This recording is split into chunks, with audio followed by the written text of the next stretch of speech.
Ako si Jason, ang operator ng dealer machine dito sa General Mall. Ang machine dito ay ginagamit ng 6 na araw na may total na 37 meters. Ito ang cupping area. Ito naman ang feeder head. Ganito naman ang tamang pag-head clean. Pindutin lang yung clean, normal, heads.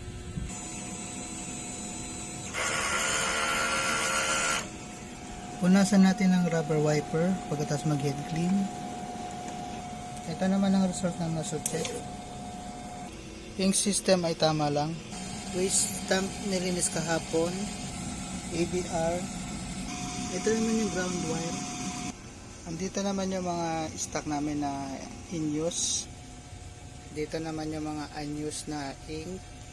Dito sa taas yung mga powder tsaka cleaning solution. May nakalagay ding white ink na sobra.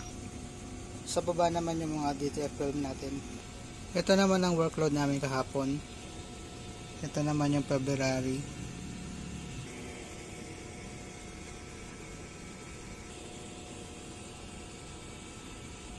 Nakagamit tayo ng dalawang powder, dalawang film, dalawang white ink, isang cyan, isang kuyi, isang magenta, at isa pang powder.